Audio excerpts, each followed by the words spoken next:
Aujourd'hui dans le podcast AWS en français, les tendances du cloud, de l'intelligence artificielle, où en est-on et où va-t-on ?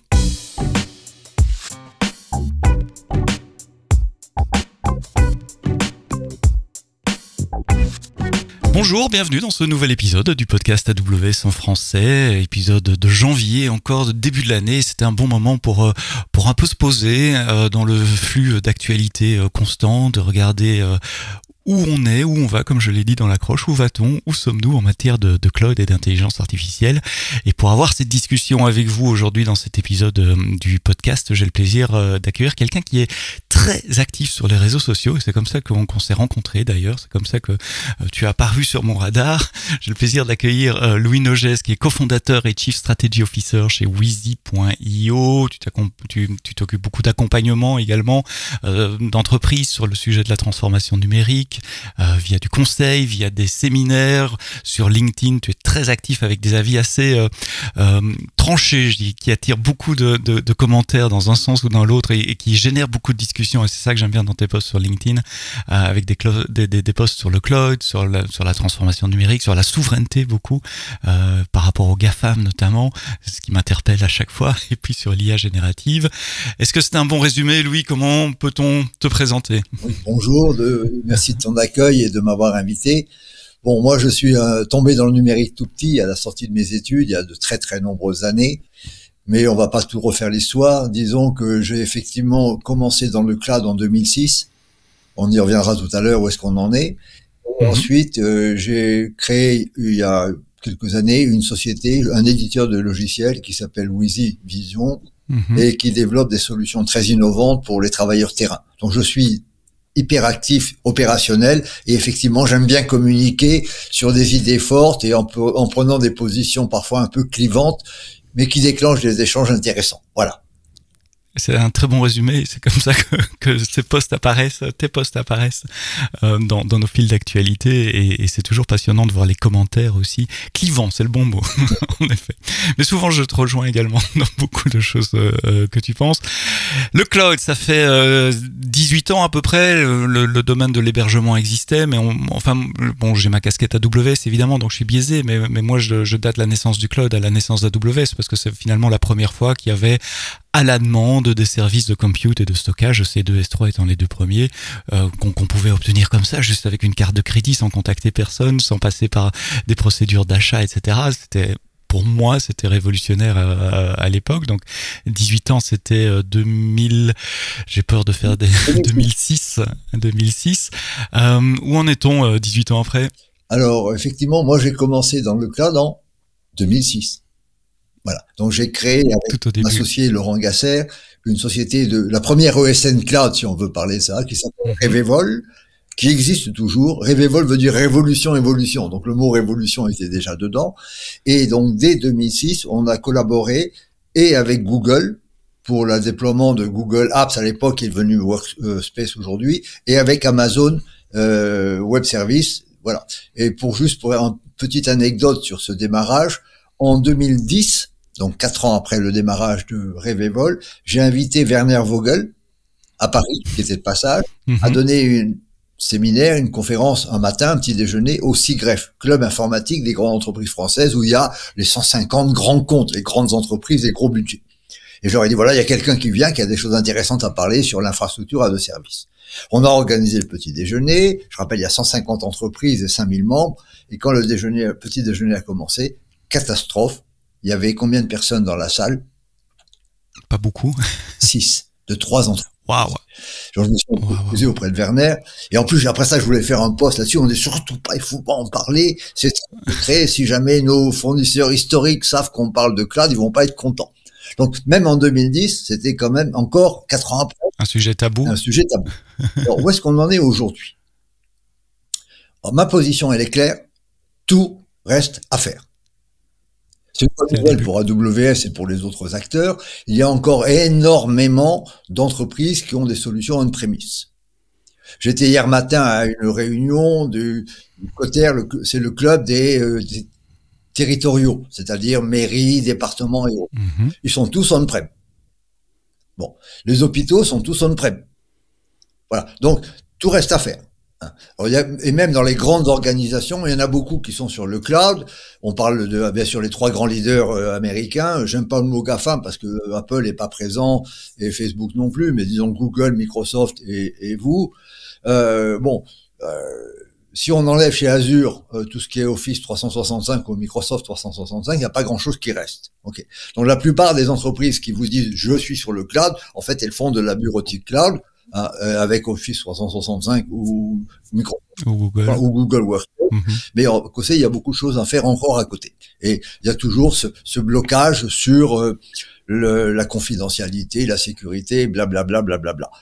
J'ai fait des centaines de séminaires et de conférences sur le sujet pour expliquer que le cloud c'est sécurisé. Il y a encore des personnes qui ne veulent pas entendre. Ça, c'est quand même la situation majoritaire aujourd'hui. Et il n'y a pas le secteur public. Juste une anecdote, mais qui m'a mis de mauvaise humeur, mais j'ai pas osé en publier sur LinkedIn. Le ministre de l'Éducation nationale a publié un texte. On va faire de la bureautique de nouvelle génération. Belle idée. On est début 2024, c'est peut-être un peu d'y aller quand même. Oui, mais il était hors de question d'utiliser Google ou Microsoft. Ça commence bien. Et donc avec du logiciel libre sur des PC dans les écoles. Qui vont installer dans les lycées avec des infrastructures pas sécurisées, catastrophiques, ça va faire un plantage. Pourquoi, dans sa tête, il est interdit d'utiliser Google et Microsoft? Faudra qu'on m'explique. C'est ce genre de réaction que j'ai en permanence. Je pourrais donner des dizaines d'exemples.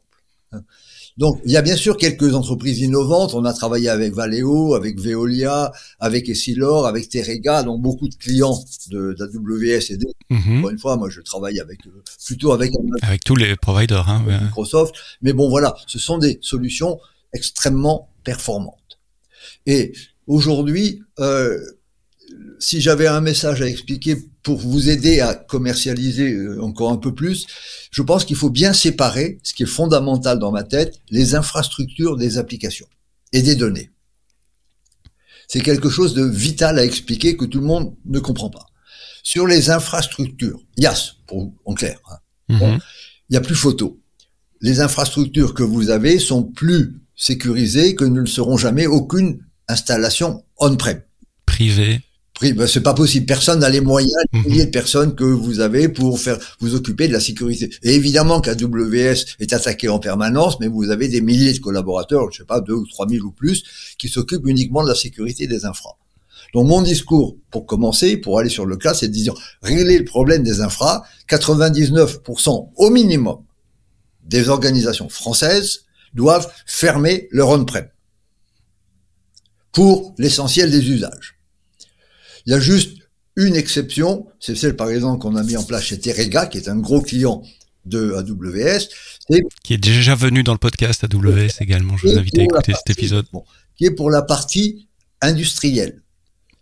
Le gros sujet de sécurité pour moi, c'est pas tellement le piquage, on vole des données, c'est embêtant, mais c'est pas mortel. C'est le gros sujet de sécurité, c'est si on rentre sur un réseau comme celui de Terega, qui est un réseau de transport de gaz, et qu'on ouvre les robinets, qu'on fait exploser le truc. Ou chez SNCF, où on met les aiguillages dans tous les sens et on a des trains qui se rentrent dedans, etc. Ou chez Engie, etc. Voilà, tous les gens qui ont des réseaux de transport, télécom. Et de l'infrastructure critique. Voilà. Et donc là, par exemple, il est important que cette partie industrielle soit zéro connectée. Et donc fermée, mais c'est une petite volume. Et développer Terega, c'est une solution assez exceptionnelle avec AWS, ce qu'ils appellent un jumeau numérique. C'est-à-dire que toutes les données industrielles sont copiées dans une image, ça s'appelle IOBase, qui est sur AWS. Et donc sur AWS, on peut faire de la simulation, de l'étude, de la consommation, des prévisions. On a une image numérique. Et à ce moment-là, ça prend des décisions. On va ouvrir, par exemple, cette saison il fait froid, on va faire transporter plus, etc. Mais l'opérateur, il a 2 écrans. Un écran sur AWS pour la simulation et un deuxième écran sur le système industriel pour acter. Et on pourrait relier les 2 écrans, on ne le fait pas. C'est le seul cas que je pousse pour lequel du on-prem a encore du sens. Mais sinon, le message, c'est l'infrastructure, c'est une commodité maintenant. Les grands Et donc de nouveau ici on parle pas spécifiquement d'AWS, hein, on parle de Google, de Microsoft et d'AWS, gère cette infrastructure beaucoup mieux que n'importe quelle petite entreprise ou secteur public pourrait le faire. C'est plus une question. L'infrastructure, on la met dans le cloud. Être une question. Ça ne devrait plus être une question. C'est dramatique, hein, mais ça l'est encore. Et toutes les semaines, il y a une attaque de mairie, de département, d'hôpital. Ça n'arrête pas. En particulier pendant les week-ends, comme ils ont personne d'astreinte, on rentre comme dans du beurre. Enfin, c'est des infrastructures absolument pas bien protégées. On rentre, on met en place toutes les catastrophes, et le lundi matin, coucou, vous êtes piratés. Ça arrive toutes les semaines. Donc c'est dramatique, mais je comprends pas. J'essaye, je me bats comme un malade pour ça. J'essaye de faire passer le message, mais on me dit non, on va pas sur les Américains. Voilà. Attention, mettre son infrastructure dans le cloud ne garantit pas la sécurité non plus. Il faut quand même la configurer correctement. Alors là où j'interviens en disant maintenant, il y a un deuxième sujet qui est au moins aussi important, ce qu'on appelle le shared responsibility. Exactement. C'est-à-dire les données, les applications. Et ça, c'est la responsabilité des clients. Et là, c'est pareil, il y a des dizaines, des centaines de solutions pour faire du zéro trust. Par exemple, on vérifie la personne, le poste de travail, le réseau, les accès. Enfin bref, le zéro trust, c'est complètement opérationnel. Donc, les entreprises petites, moyennes et grandes doivent s'occuper de leur zéro trust. Et il y a un troisième sujet qui est complémentaire de ça, qui est le fameux chiffrement.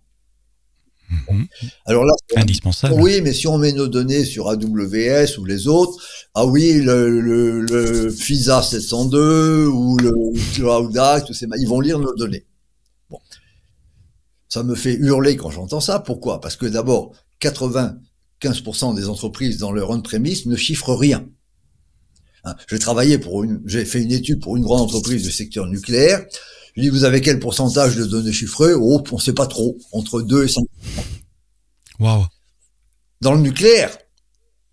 Parce que ça coûte cher, c'est compliqué, ils chiffrent pas. Hein. Et quand on va sur AWS ou GCP, c'est chiffré natif. Par défaut. Par défaut. Donc, la plupart du temps. Ouais. C'est quand même évidemment 1000 fois mieux. Mais oui, mais ça, non, mais oui, mais il y a bon, d'abord, qui s'intéresse, d'abord, vous protégez les données, on peut aussi avoir ses clés privées, enfin bon, il y a plein de solutions pour protéger. Donc, disons, il y a des alibis contre lesquels je me bats, mais ça va continuer, c'est pas fini, quoi. On est en 2024 et je pense qu'en 2030, j'aurai encore à faire ce boulot. Et en 2040 et plus tard aussi. Ça, c'est le côté infrastructure. Et puis, tu avais dit, il y a le côté application aussi. Là, le discours est un peu différent. Très différent. Sur les applications, moi j'ai une position, j'ai développé un modèle que j'appelle BISD. I, les infra, on vient d'en parler. Ouais. S, ce sont les fonctions support, fonctions transverses. CRM, finance, RH et autres. Et là, la réponse, elle est évidente. Il y a 70 000 solutions SaaS ou plus sur le marché. Donc, quand on veut faire une fonction support, c'est SaaS ou SaaS.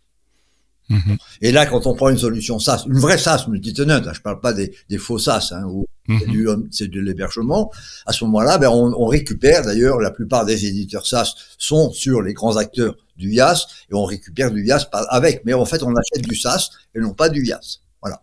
Exemple Salesforce, Workday, Infor, enfin voilà, chez vous, par exemple, il y en a d'autres, hein. Mais moi, je suis éditeur. Moi, j'ai choisi pour mon application GCP, mais il y a plus beaucoup d'éditeurs SaaS modernes qui sont sur du on-prem. Hein. Et l'autre exemple très célèbre en France, c'est Doctolib, qui est chez vous. Hein. Bon, alors, quand le président Macron a dit il y a 3 ans, il faut se vacciner, hein, le lendemain, il y a eu des centaines de milliers de demandes, et dans 24 heures, Doctolib avait adapté son infra à la réponse grâce à AWS. Il y a évidemment des gens qui ont fait des commentaires. Comment Doctolib est sur AWS, c'est un scandale. S'il avait été on-prem, on n'aurait pas pu prendre des rendez-vous. C'est tout bête. C'est aussi simple que ça. On se rejoint là-dessus. Tout bête. Alors ça, c'est la fonction support. Ensuite, il y a la fonction B pour business, cœur métier. Et là, je suis un grand partisan de faire du sur-mesure, du dev, pour répondre aux spécificités d'un métier, banque, assurance, pétrole, chimie ou autre. Et là, si on veut faire des usages innovants, on fait du dev. Et là, bien sûr, on le fait en PaaS, sur le cloud, avec les containers. Enfin bon, tous les auditeurs connaissent ça mieux que moi. Et donc, voilà mon approche. Et enfin, il y a la dimension D, qui est data, qui est intermédiaire entre les usages et les infras. Et donc, sur la data, Là, c'est pareil, on va aller faire son data lake, ce qu'on appelle son data warehouse, peu importe le nom, on va créer les données. Et l'objectif que j'ai dans ma vision stratégique conseil, indépendance entre les infrastructures et les données, indépendance entre les données et les applications. Et là, il y a indépendance logique via une couche d'API ou indépendance opérationnelle. On peut porter, il vaut mieux choisir un logiciel de gestion de données qui est multi-cloud. D'accord. Ouais. Snowflake.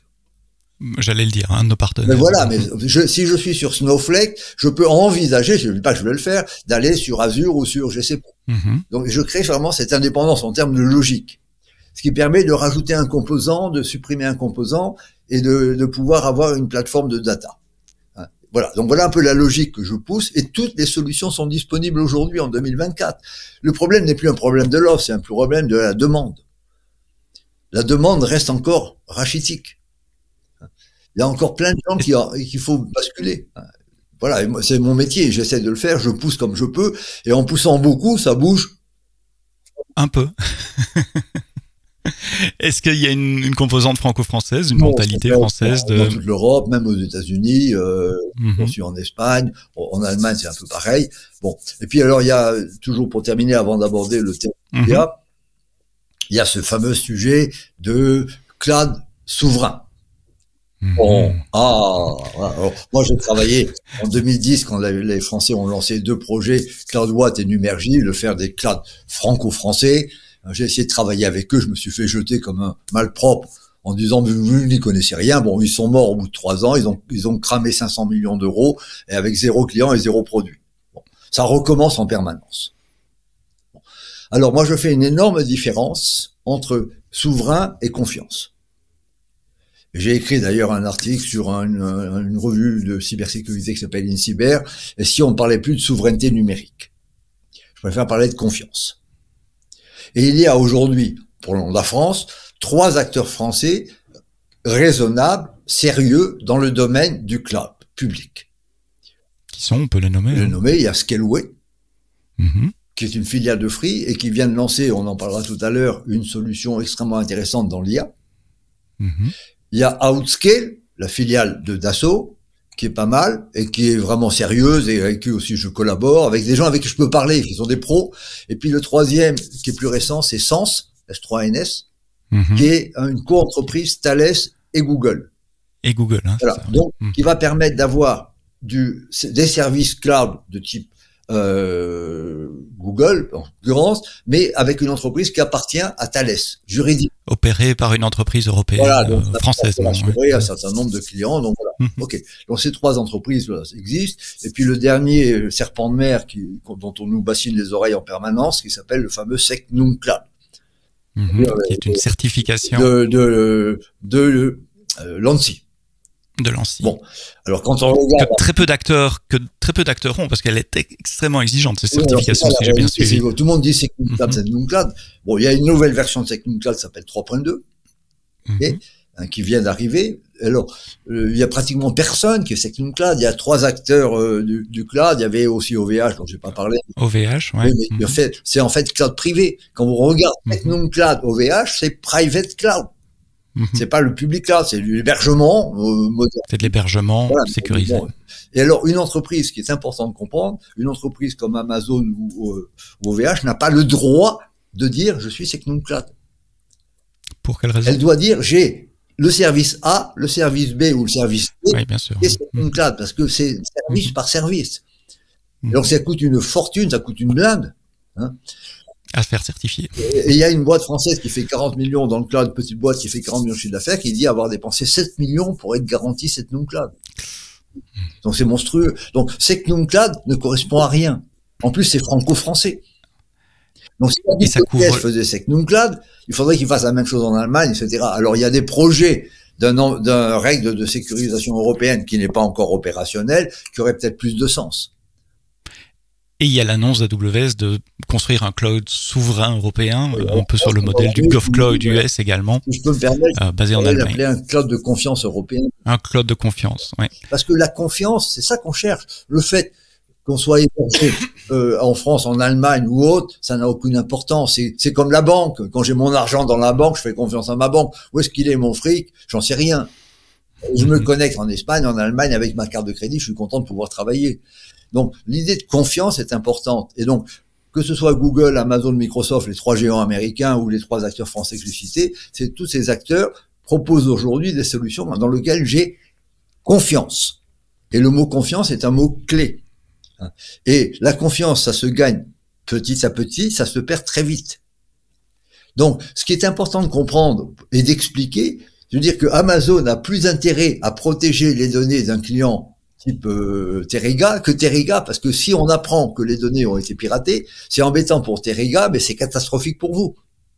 Donc, moi aussi, j'essaie d'expliquer que les grands acteurs sérieux du cloud vont faire le maximum pour protéger.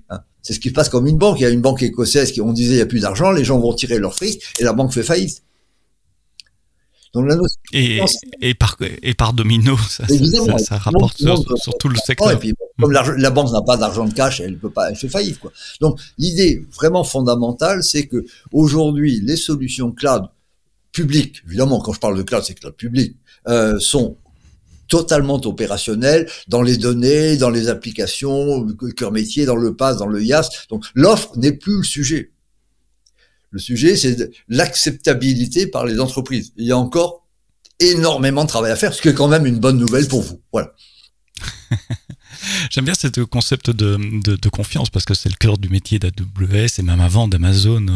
Quand on pense au début d'Amazon Retail, on demandait à nos clients de donner leur numéro de carte de crédit sur Internet. Quand on pense à ce qu'est c'était Internet dans la fin des années 90, c'était une folie, c'était un acte de confiance également.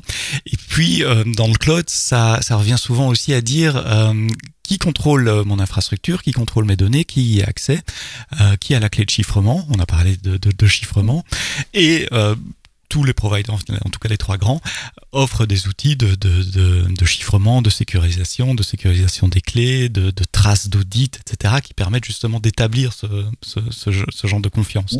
Après, le reste, c'est une question de mentalité, comme tu l'expliques très bien, c'est changer la perception qu'ont certaines personnes sur l'usage du cloud public. Je terminerai en disant, c'est même pas une perception, ce sont des œillères, quoi. Ils refusent de voir. C'est comme l'âne qui a des œillères, quoi. Il faut surtout pas regarder, parce que si on découvrait que c'était en confiance, on serait embêté, quoi. On veut pas savoir. Il y a un aspect de protectivité. Je veux protéger mon boulot. J'aurai plus mon boulot si mon infrastructure part dans le cloud. Ce qui est faux. Hein. Je me combats cela. Non, mais moi aussi. Est-ce que ça fait partie des raisons posées, mais ça, c'est une question simple. On peut y répondre rapidement. Quand on va dans une entreprise qui a migré sur le cloud, vraiment, hein, je parle des Valeo et autres, ou Veolia, en fait, toutes les personnes qui étaient dans l'infrastructure avant ont des métiers beaucoup plus intéressants. Au lieu de brancher un RJ45 sur un routeur, ce qui est même pas passionnant, hein, le côté FinOps, le côté gestion choisir les bons services, il y a tellement de services que c'est compliqué, c'est un travail à temps plein. La performance des personnes qui sont les professionnels de l'infrastructure, et j'ai beaucoup de respect pour ce métier, hein, c'est un beau métier l'infra. Hein. J'apprends souvent l'image d'un opéra. Hein. Quand on regarde un opéra, l'orchestre, il est dans la fosse. On le voit pas. Mais c'est lui qui supporte l'ensemble de l'œuvre. Oui, et on voit les gens en haut, ce sont les usages. Mais en fait, s'il n'y a pas d'orchestre, il n'y a pas d'opéra. Et donc, souvent, les infrastructures, c'est un peu ça. C'est un peu comme l'orchestre dans un opéra, quoi. C'est essentiel, mais on les voit pas beaucoup. On le voit pas. On les voit pas beaucoup. Et donc, c'est un très, très beau métier. Donc, il n'y a aucun souci pour les emplois d'infrastructure. Au contraire, on a énormément de besoins dans ce domaine. Et je crois d'ailleurs qu'AWS embauche en permanence, que vous avez du mal pour trouver des personnes, quoi. Amazon.jobs, si vous cherchez un boulot chez Amazon, je me permets de plugger l'URL comme ça. 18 ans, on a un peu de recul maintenant, on voit à quoi sert le cloud public, les usages qui en sont faits de partout dans la planète, dans tous les verticaux, tous les domaines d'activité. Il y a des choses spécifiques que le cloud a permis de développer également, qui n'auraient pas été possibles sans le cloud. Le cloud public donne cette cette illusion, parce que ça reste une illusion, d'un accès infini à une capacité de calcul, d'un accès infini à une capacité de stockage. Et si c'est pas infini, en tout cas, c'est très très grand. C'est plus limité par notre carte de crédit que par des critères techniques. Hein. C'est plus le budget qui va limiter ce qu'on va utiliser. Et ça a débloqué des nouveaux usages, ce qui nous amène à parler de l'intelligence artificielle. Est-ce que l'intelligence artificielle et surtout la générative qu'on voit maintenant est une création du cloud ou a été créée grâce au cloud? Bonne question. Juste pour reprendre sur ton exemple d'avant, j'ai cité souvent, j'ai fait un TEDx là-dessus, par exemple l'exemple de Moderna, qui a eu la Covid. Moderna qui a créé le vaccin anti-Covid, un des premiers vaccins. A utilisé AWS, et d'après les données qu'ils ont publiées, qui ont été reprises d'ailleurs dans une AWS Summit à Las Vegas, ils ont fait en 42 jours ce qu'ils auraient fait en 20 mois sans AWS. Donc ça fait 1 an et demi de gagné, donc ça fait des millions de morts sauvés. Bon, alors maintenant on va aborder l'IA, sujet sur lequel je travaille depuis quelques années. En fait, l'IA est née bien avant le cloud. La conférence inaugurative de l'IA, la célèbre conférence, et c'était en 1956. Il y a quand même 70 ans. Bon. Et en 56, il y avait une dizaine de vedettes de cerveaux brillantissimes qui ont commencé à employer le mot intelligence artificielle. C'est la première fois qu'on le faisait. Ils ont parlé de langage, etc. Mais c'est ce que j'appelle, moi, le premier âge de l'IA. Entre 1956 et grosso modo 2015, on avait les concepts, les idées, les fondamentaux, mais on n'avait pas les moyens de le mettre en œuvre.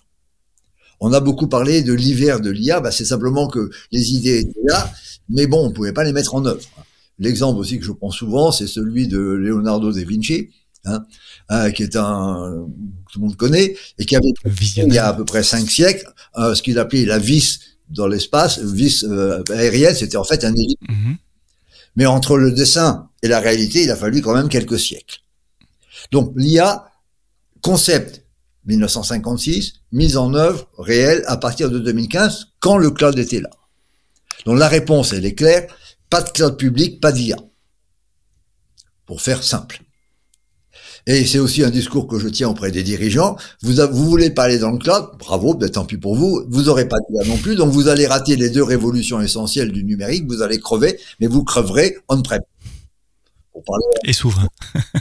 Voilà. En confiance. Voilà. Donc, alors aujourd'hui, ce qui s'est passé effectivement, c'est que pour faire de l'IA, on a besoin de beaucoup de puissance de calcul. Elle est disponible. On a besoin de beaucoup de capacité de stockage. Elle est disponible. On a besoin de beaucoup de données. Elles sont disponibles. Voilà. Et donc, on avait les fondamentaux de déclenchement de l'IA. Donc, l'IA a vraiment commencé, enfin je mets 2015, mais disons vraiment 2015, et donc la deuxième génération de l'IA, pour moi, c'est 2015-2024, on y est encore, c'est création de l'offre. Et donc, surtout depuis 2-3 ans, mais bien avant ChatGPT c'est un épiphénomène, il y avait des outils d'IA. Et là, par exemple, aussi Google était très en avance avec DeepMind, leur filiale dans l'IA, a été la première en 2016 à gagner au jeu de Go et autres. Donc voilà. Donc aujourd'hui, l'offre est quasiment terminée et fin 2024, il y aura le même phénomène que dans le cloud, une offre pléthorique. Il y a plus de 400, 500 offres de logiciels IA aujourd'hui. J'arrive pas à suivre. Et il n'y a pas que ChatGPT qui est évidemment dans la tête de tout le monde. Bravo et bravo OpenAI, mais il y en a plein d'autres. Okay. Donc oui, le cloud a été à l'origine. Donc aujourd'hui, où est-ce qu'on en est? L'IA, c'est pas bien au-delà que l'IA générative. Bon, il y a 3, là aussi, un minimum de vocabulaire que je pense beaucoup de gens connaissent, qui nous écoutent, mais je vais quand même les redonner. Il y a 3 niveaux d'IA qu'on appelle Artificial Narrow Intelligence. Narrow étroit, c'est monotâche.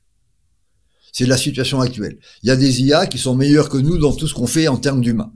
Que ce soit pour passer des tests, pour jouer aux échecs, pour faire des calculs, etc. Donc l'IA narrow, on est dedans. La deuxième génération, qui s'appelle Artificial General Intelligence, AGI, ce sera quand une IA sera multitâche complète. Et sera aussi bonne que toi ou moi pour faire tout ce qu'on fait.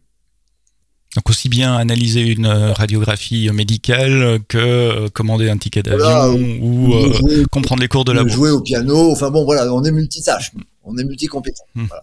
On n'est pas bon dans tout, mais on a multitâche. Okay. Et le troisième niveau qu'on appelle A et 6, Super Intelligence, qui est lorsque les IA seront meilleurs que nous dans toutes nos tâches. On y reviendra tout à l'heure, mais ça... C'est ce qui fait peur. Ça, c'est à partir de 2030.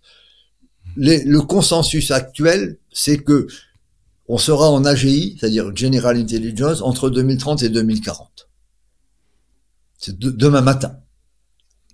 On en parlera. Voilà. Donc aujourd'hui, l'offre est là. Et l'offre IA, c'est bien plus que l'IA générative. Bon, mais je vais prendre des exemples positifs parce que voilà, aujourd'hui avec l'IA, on commence à faire des choses extraordinaires et j'ai un billet que j'ai écrit là-dessus. Je pense que la caractéristique fondamentale de l'IA actuellement, c'est que l'IA compresse le temps. On fait en quelques semaines ce qu'on faisait avant quelques années. Et je vais prendre un exemple récent positif dans le domaine de la santé. L'IA dans la santé va faire des trucs extraordinaires. Mais un exemple, c'est les antibiotiques. Bon. Ça fait 60 ans qu'on n'a pas mis au point un nouvel antibiotique. 60 ans.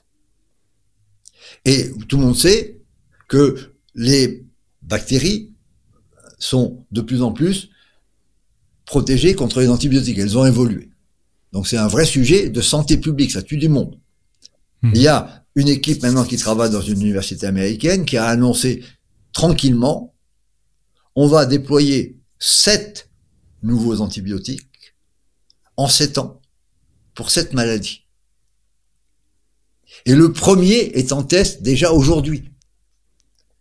Donc c'est pas juste un effet d'annonce, ils produisent. C'est déjà là, quoi. Dans le domaine de l'industrie, on commence à innover avec des centaines de nouveaux matériaux qu'on imagine. Dans le domaine des protéines, donc il y a tout un côté de IA au sens noble du terme IA, hein, générique, qui va permettre de faire des progrès en météo. Pareil, on commence à avoir des modèles de météo IA qui sont meilleurs que les modèles actuels. Donc dans des tas de domaines scientifiques, dont j'ai évoqué quelques-uns, l'IA fait aujourd'hui, c'est positif, des progrès spectaculaires. Et donc, domaine où l'IA va compresser le temps, et encore une fois, 7 antibiotiques en 7 ans, aujourd'hui on en a fait 0 en 60. Comme un outil qui aide l'intelligence humaine à appréhender des modèles fonctionnels qui sont tellement grands qu'une équipe de chercheurs ne peuvent pas le faire, mais l'IA justement peut l'aider. Oui. Dans le domaine des protéines, il y a ce qu'on appelle le dessin en 3D des protéines. C'est très compliqué. Et bien maintenant, on a été capable de faire des dessins en 3D de toutes les protéines connues, ce qui va faire avancer la science dans des proportions inimaginables. Voilà. Bon, donc ça c'est l'IA, disons, de fond, l'IA profonde. Alors, il y a un sous-ensemble dont on parle beaucoup depuis, disons, le 2023, qui est les fameux IA génératifs. Bien sûr, ChatGPT et d'autres. Okay. Et les autres, la génération d'images, de dessins. Voilà, on va en reparler. Mais, de vidéos. Et c'est un sous-ensemble de narrow intelligence. Voilà. Donc, qu'est-ce que fait l'IA générative? Comme son nom l'indique, elle génère les contenus à partir de contenus existants. Qu'est-ce que fait une personne dans un bureau? Elle crée des contenus à partir de contenus existants. Les gens qui beaucoup de personnes, il n'y en a pas des milliers.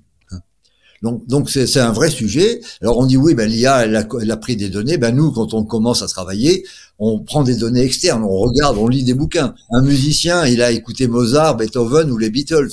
Il part pas de zéro. Donc le phénomène génératif est le phénomène humain de création de contenu. C'est comme ça qu'on commence. D'apprentissage. Et donc quand on dit ouais, ils copient, ben les humains font pareil. Heureusement, sinon, s'il fallait tout réinventer à chaque fois, on n'avance pas beaucoup. L'humanité n'avance pas. Donc, l'IA générative, c'est quelque chose de très important, avec les fameux large language models. Et ce qui est nouveau avec l'IA générative par rapport à avant, c'est que les fameux large language models, il y en a chez vous, il y en a chez les autres, il y en a maintenant une bonne dizaine de sérieux. Il n'y a pas que OpenAI. Encore plus, ouais. Qu'est-ce qu'ils font? Ils font créer des contenus pour pouvoir répondre à des questions qui ne sont pas préconnues. Et c'est ça qui est nouveau. C'est-à-dire que, donc c'est pour ça que ça a besoin de manipuler des bases de contenu gigantesques. On va cumuler des compétences pour répondre à des questions qu'on ne sait pas à l'avance lesquelles vont être posées. Alors évidemment, ça marche pas toujours. Il y a le fameux phénomène dit des hallucinations, mais les hallucinations, quand on pose la question à un humain, il hallucine encore beaucoup plus que nous. D'où les fake news. Les journalistes, ils se prennent champion des fake news encore plus. Et notre ami Donald Trump, c'est le roi des fake news. Bon. Bon, voilà. Donc c'était bon. Alors voilà. Donc l'IA générative, c'est quelque chose de très intéressant. Et nous, moi, je travaille avec ça depuis sur l'IA générative. Donc aujourd'hui, ça, et donc qu'est-ce qui va se passer? À mon avis, le troisième âge de l'IA, les deux premiers on l'a vu, hein, le concept, les outils, 2025, aujourd'hui, 2030, ça va être la massification des usages de l'IA et de l'IAG. Donc, on va commencer à le voir se déployer. Et ça va être massif. Alors, aujourd'hui, donc, il y a 3 briques dans le monde de l'IA. Il y a l'infra, hein, il y a les microprocesseurs Nvidia et autres, et puis il y a les fameux LLM qui bientôt vont être remplacés par ce qu'on appelle les foundation models, le FM. Hein. Donc, si on veut être un peu chic dans son discours sur l'IA, il faut plus parler de LLM, il faut parler de FM, foundation model. Ouais, voilà. Qui sont plus génériques, parce que c'est pas uniquement language, ça peut être aussi des modèles de fondation pour l'image, pour la musique. Voilà, la différence principale, encore une fois en caricaturant le sujet, c'est que foundation model a comme point d'entrée non pas seulement du texte, mais des photos, des vidéos, des images, et éventuellement des modèles, du code, etc. Donc l'année 2024, ça va être l'année de création de foundation models plus performants que les LLM. Voilà. Et on commence à le voir déjà, hein, l'annonce BART de comment s'appelle, voilà. Gemini, c'est ça, non? Google, et puis Q chez vous, et puis voilà. Enfin bon, et puis voilà, exactement. Voilà. Donc ça va être 2024. On va en voir là. Bon, l'autre point pour 2024, c'est qu'on va commencer à avoir, comme vous le faites chez vous, la possibilité sur un cloud X, AWS, de choisir son modèle. Et vous avez plusieurs modèles proposés, parce que tous les modèles ne se valent pas. Et ça, c'est très important, parce que, comme tu le dis, il n'y a pas un modèle, il y en a qui sont mieux pour certaines tâches, d'autres qui pour certaines tâches. Bon. Il y a la mâche et Facebook, etc. Et donc, c'est important pour les entreprises aussi de pouvoir choisir un modèle et changer relativement facilement de modèle aussi, sans impliquer de gros développement. Voilà. Alors là, il y a quelque chose qui est en train de se passer en 2024 qui est extrêmement intéressant. C'est la naissance de cloud public dédié IA. Alors, en France, pour parler de France, Scaleway, c'est ce qu'ils ont annoncé en novembre, hein. C'est vraiment intéressant. Xavier Niel a mis quand même 500 millions d'euros sur ce projet. Et donc, ils ont annoncé un cloud qui s'appelle Nabu, je crois, Nabu 2023, Nabucodonosor, un cloud avec des milliers de GPU Nvidia pour faire de l'IA ou de l'IA. Et donc ça, c'est nouveau. Enfin, c'est nouveau. Ça fait 1 an que ça arrive. Des clouds dédiés IA. Et je trouve qu'il y a un gros potentiel là. Ok. On le voit alors aux États-Unis, par exemple, Nvidia a créé son propre cloud. Ok. Et il y a un autre constructeur qu'on connaît moins bien, mais qui est extrêmement intéressant, qui s'appelle Cerebras. Cerebras fabrique des processeurs dédiés IA. Le processeur Cerebras, il est 1000 fois plus gros qu'un processeur Nvidia. C'est en fait toute une galette. Cerebras, Cerebras, c'est assez extraordinaire. Ok. Vous avez chaque fois les notes, tout ce dont on parle, tout ce que Louis mentionne, il y a chaque fois le lien dans les notes du podcast, donc n'hésitez pas à scroller un peu dans votre application de podcast et cliquer sur le lien. Alors Cerebras est en train de créer des clouds publics dédiés IA. Et donc il y a un autre phénomène qui me fascine, c'est qu'on voit, donc j'ai remis mes 3 couches, processeur, cloud, langage. Et on voit par exemple, ça a été annoncé cette semaine, OpenAI, langage, qu'il veut construire ses processeurs. Ça, c'est quand même surprenant. Amazon a ses propres processeurs.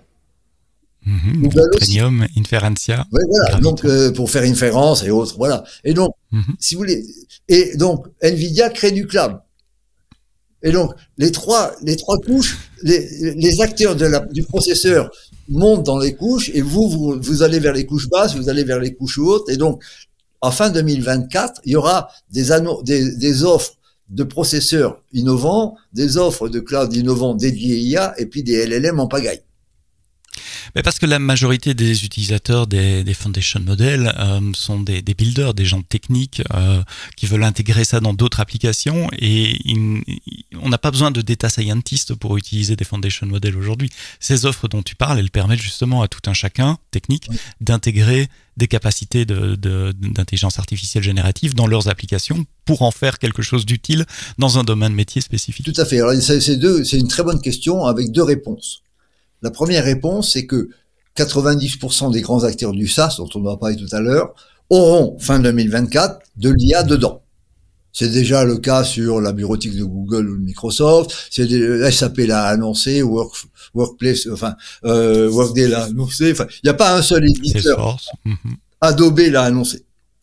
Donc en fait, fin 2024, les entreprises consommeront de l'IA, même sans le vouloir, par l'intermédiaire des SaaS, que j'appelle des accès indirects. Et il y aura donc 90% d'entreprises qui font de l'IA parce qu'ils n'ont pas le choix. Hein. C'est dedans, quoi. Hein. Si je prends Adobe Firefly, je suis avec de l'IA. Et le troisième domaine, si je reviens sur mon modèle de départ BISD, pour le cœur métier. Ça, c'est quelque chose qui, je crois, va être important à partir de l'année prochaine. Les entreprises vont créer des modèles spécifiques avec des données spécifiques pour leur cœur métier. Elles vont construire un modèle, je m'appelle BNP pour la finance, Total pour le pétrole, et comme à ce moment-là, on sera sur des données spécifiques de l'entreprise, la volumétrie sera 1000 fois ou 10 000 fois plus petite que la volumétrie des modèles génériques. Donc ce sera beaucoup plus facile et rapide et moins cher à entraîner. Et donc, la troisième grande génération que je vois d'usage, c'est mes données, un modèle parmi ceux qu'on a choisi, pour créer des usages spécifiques qui embarquent de l'IA pour mon cœur métier. Et là, c'est important aussi, de pouvoir choisir plusieurs modèles, et de sécuriser, évidemment, puisque là, on parle de vos données. Donc, les aspects comme conformité, sécurité, confiance dont tu parlais avant sont essentiels. Et, petite parenthèse et plug, c'est l'offre Amazon Q for Enterprise qui était annoncée chez AWS à re:Invent. Et donc, c'est une évidence, cette notion de confiance. Donc, que ce soit vous, ou Google, ou Microsoft, ils ont annoncé, ou Scaleway, que les données de mon entreprise ne seront pas utilisés pour entraîner les modèles génériques et qu'ils resteront chez moi. Alors, c'est un problème de confiance, une fois de plus. On fait confiance à Amazon, on dit ce grand méchant américain, il va me piquer mes données. Il va piler mes données. Bon, ça, on retombe sur les fantasmes que j'évoquais tout à l'heure. Du cloud, ouais. Donc, il y aura vraiment 3 modes d'usage. Le mode très standard, on utilise un LLM, mais ça, je pense que ce sera plutôt grand public. Le mode SaaS, tous les SaaS du monde seront en IA en 2025, enfin tous, l'immense majorité, et le modèle dédié, sur données dédiées, pour des applications dédiées. Interne à une entreprise, ou en tout cas construit par une entreprise, soit pour ses employés, soit pour ses clients. Voilà, et faisant quelque chose d'innovant, de compétitif. C'est là, on est sur la compétitivité. Je vais développer un modèle, et on voit des choses assez bluffantes qui commencent à sortir, où avec un modèle spécifique, je peux répondre et faire quelque chose que mes concurrents ne savent pas faire. Donc voilà, donc pour les professionnels du numérique qui nous écoutent, voilà un peu les 3 axes. Si je travaille chez un Workday, je vais passer en IA. Si je suis en interne dans une équipe de dev, je vais de plus en plus avoir besoin d'acquérir des compétences sur le développement de l'IA, sur des LLM ou des foundation models. Et là, je veux rassurer, on n'est pas en train de dire que tous les professionnels de l'IT vont devenir des data scientists ou doivent passer un master ou un PhD en statistique pour évoluer. Souvent, ces modèles se consomment à travers des API. Donc, pour un développeur, c'est appeler des API. Il y a des nouveaux concepts, c'est un tout petit peu différent, il y a des choses différentes, mais voilà, on a vécu d'autres révolutions avant ça, on est capable de s'adapter. Oui, moi, je prends mon exemple, si tu me permets une bonne seconde, avec WheezyVision, qui est la société qu'on a développée pour les travailleurs terrain. On embarque, on répond aux besoins des travailleurs terrain. C'est intéressant d'ailleurs parce que le SIGREF a publié cette semaine un nouveau document sur les frontline workers. C'est la première fois que le SIGREF s'intéresse aux travailleurs terrain.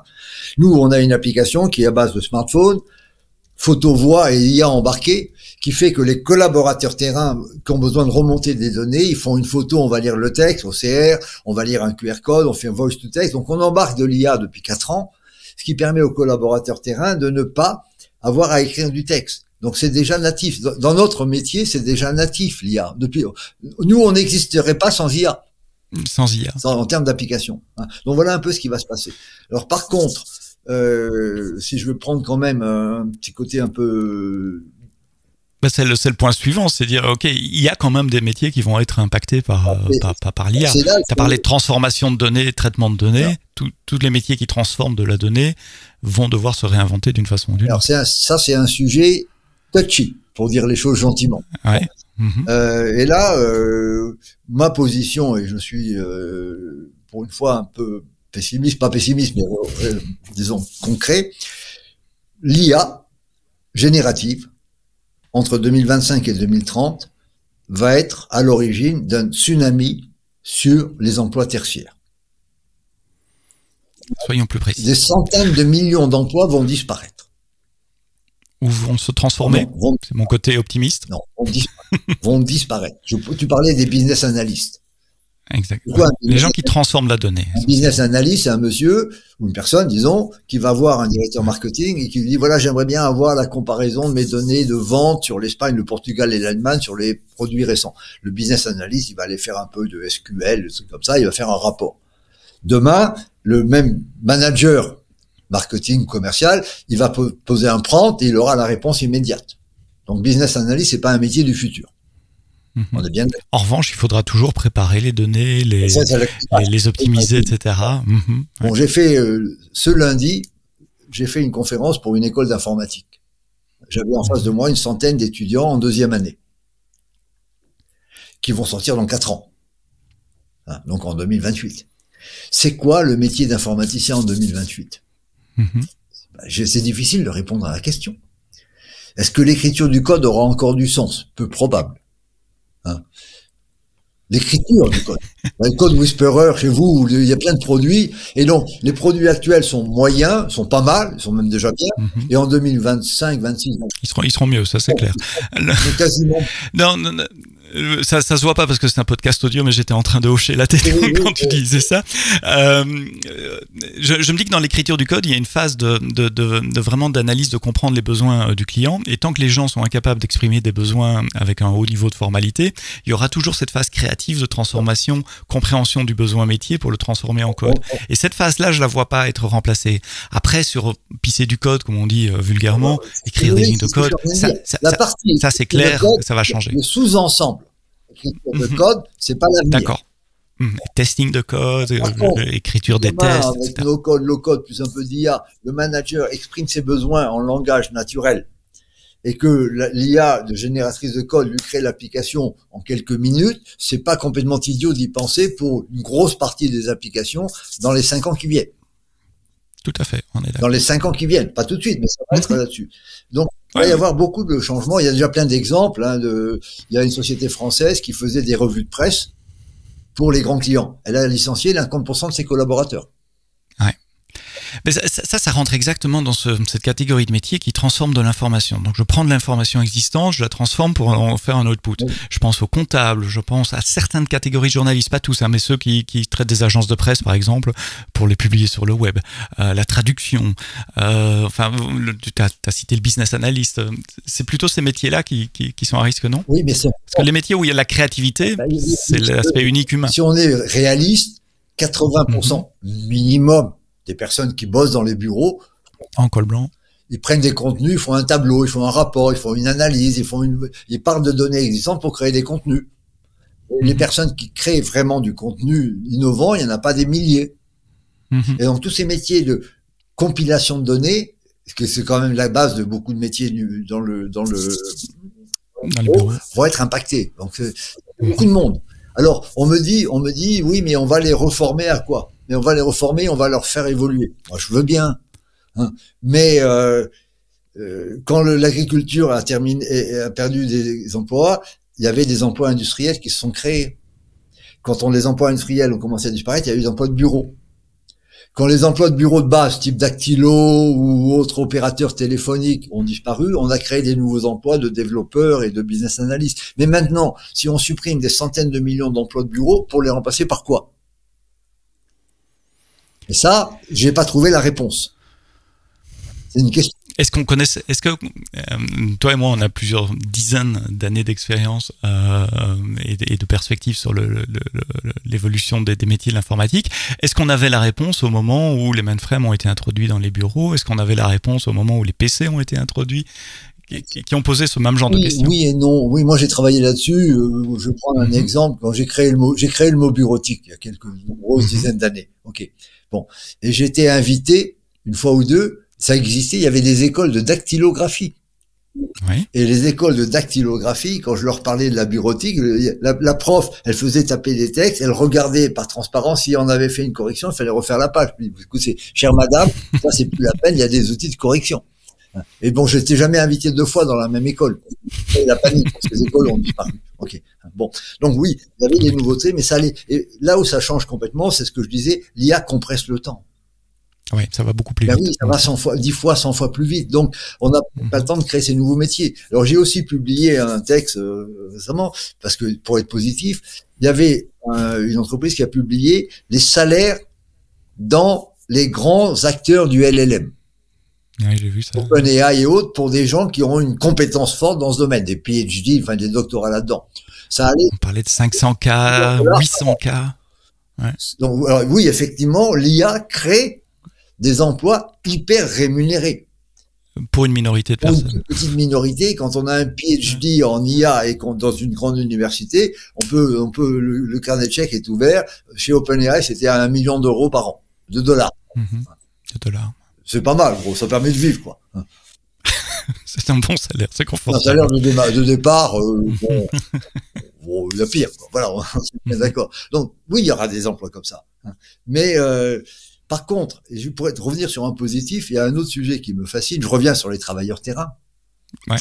Les travailleurs terrain, c'est-à-dire la majorité des gens qui bossent dans le transport, dans la logistique, dans la construction, dans l'agriculture, dans l'industrie. Pour eux, le traitement de l'information, c'est une perte de temps. Le travailleur de terrain idéal, il fait 0% de paperasse. Parce qu'il fait son métier de tailleur de pierre ou de plombier. On a un autre exemple, infirmier. Moi, je connais un peu le monde de l'hôpital. 40% des médecins et des infirmiers se plaignent, enfin tous ces gens-là se plaignent énormément de la paperasse. Ils estiment qu'ils passent entre 30 et 50% de leur temps à remplir des formulaires, des documents. Et on l'a tous vu à l'hôpital. Bon. Donc, si, avec des solutions comme celles qu'on a déployées, je peux faire que mon infirmier, au lieu de noter la température, fasse une photo du thermomètre et c'est réglé, disons que je vais réduire de 50% en moins d'un an ou deux le temps qu'il passe à faire de la paperasse. Résultat, ils sont plus contents parce qu'ils feront 20% d'infirmiers en plus. Ça veut dire qu'on peut créer immédiatement, grâce à l'IA embarquée, l'équivalent de 20% d'infirmiers en plus, l'équivalent de 20% de médecins en plus, sans avoir... Libérer leur temps pour qu'ils puissent faire leur métier et pas de la terrain, comme je le fais beaucoup depuis 4-5 ans maintenant, quand on leur élimine du temps, par exemple chez les chauffeurs de Chronopost, qui est un de nos plus grands clients, ils devaient remplir un formulaire pour les conteneurs frigorifiques et ça prenait 3 minutes, ils le faisaient pas le temps. Maintenant, avec nous, ils feront 40 secondes, ils le font. Donc, ils ont gagné 2 minutes et demie. Et donc, l'IA au service du collaborateur terrain, c'est une bénédiction. C'est un plus. Et donc, tous les métiers terrain sont pas impactés, au contraire. Il y a des pénuries de chauffeurs, il y a des pénuries de médecins, il y a des pénuries dans la restauration, il y a des pénuries dans tous ces métiers terrain. Et donc, la question me pose parfois chez certains de mes amis, que mes enfants, ils ont 5, 10, 15 ans, qu'est-ce qu'il faut qu'ils fassent comme métier demain? Et une de mes réponses, c'est coiffeur.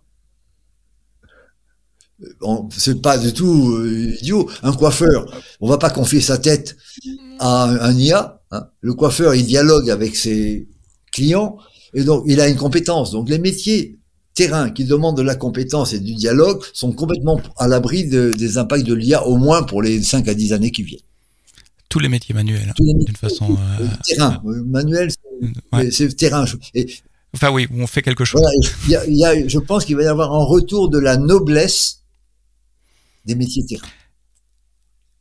Et c'est un peu hors sujet, mais on l'a déjà vu avec la crise Covid, non? Bien sûr, c'était les travailleurs essentiels. Exactement. On applaudissait les infirmiers pendant quelque temps. Après ça, on s'est vite fait. Et maintenant, on les considère. Voilà. Mais donc, il va y avoir entre 2025 et 2030 cette dichotomie bureau-terrain.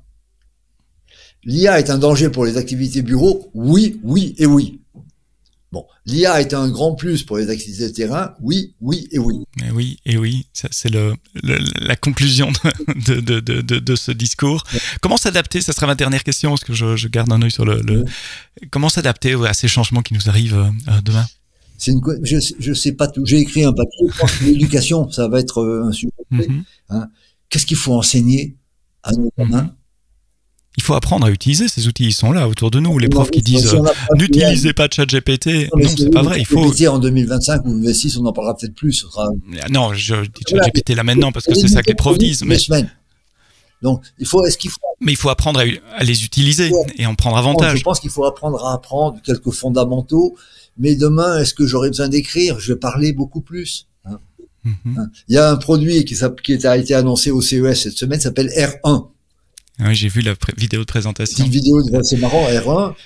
C'est un boîtier moderne qui est piloté à la voix. C'est le concurrent du smartphone. On n'a plus besoin de on parle et on n'a pas besoin de toucher l'écran.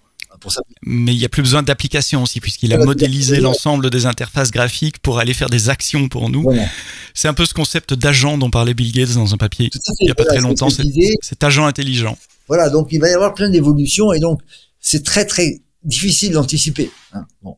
Et puis si je veux terminer, puis après ça on fera une note positive, mais terminer sur la 4e génération d'IA, qui est celle qui me préoccupe le plus, et quand je dis moi, c'est tout le monde, tous les professionnels, c'est l'arrivée, je reviens sur mon discours au départ, de l'AGI générale et supérieure. En 2035, ou plus tard, il y aura des AGI, Artificial General Intelligence, qui sont capables de tout faire ce que nous savons faire nous aussi bien. Mais comme la performance de l'IA est exponentielle, comme le cloud, s'ils sont en 2035 capables de faire comme nous, en 2036, ils seront 20 fois ou 100 fois supérieurs à nous. Et en 2038, 1000 fois supérieurs. Donc, ça veut dire quoi? À la fin de la décennie prochaine, s'il y a des IA qui sont 1000 fois plus intelligentes que nous, ce qui est probable, comment elles vont se comporter par rapport à nous? Ça, c'est une question qu'on appelle le containment, ou disons comment vivre avec des IA plus intelligentes que nous. Ça va se produire, sûr. Est-ce qu'on sera capable de les contrôler, en américain, on parle de containment, c'est-à-dire endiguement, éviter qu'elles fassent n'importe quoi. J'y crois pas trop. Mais s'il y a des IA qui sont maintenant autour de nous beaucoup plus intelligentes que nous, par exemple, elles veulent défendre le climat. Elles disent le climat, la Terre va pas bien. Quelles sont la cause? Ben oui, quelle est la cause C'est l'activité humaine, donc supprimons les humains. Voilà. C'est très compliqué, hein. C'est facile, Je résume. On coupe l'électricité, on coupe l'eau, et en un mois, 90% de la population a disparu. C'est vite fait. Mais le climat ira mieux. Ben voilà, donc c'est pas très. Donc ça, ce sont des questions qui me préoccupent beaucoup. Je suis pas le seul. Il y a des livres, plein de livres qui sont sortis par des grands professionnels de l'IA qui parlent tous de ce sujet. Attention, préparons-nous. Ce qu'il faut, c'est se préparer pas tellement aux emplois, mais à vivre avec une IA plus intelligente que nous.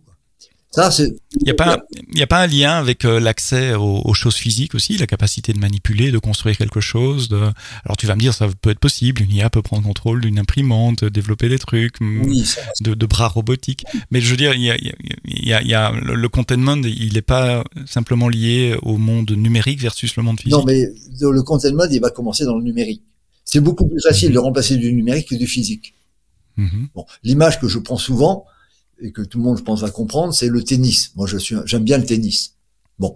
Et je projetais, dans ma conférence que j'ai faite pour les étudiants, j'ai projeté 2 images. Une de Wimbledon 2023. On voit un terrain de tennis Wimbledon 2023. Et puis une autre, la deuxième image, c'était US Open 2023. 3 mois après. Et je leur demande de voir la différence entre les 2 photos. Alors, ils ont cherché un petit peu. Oui, c'est pas la même surface, mais non, c'est pas ça. Et en fait, on se regarde. À Wimbledon, il y avait des arbitres de ligne et des ramasseurs de balles. À l'US Open, il y avait des ramasseurs de balles, il y avait plus d'arbitres de ligne. Arbitre de ligne, c'est un métier informationnel. Et maintenant, les systèmes modernes d'analyse temps réel, les images sont bien plus performants que les arbitres de ligne qui se trompaient tout le temps. C'est normal, une balle à 200 km/h qui touche à peine la ligne, nous, humains, on n'est pas capable de le voir. Une IA est capable de le voir.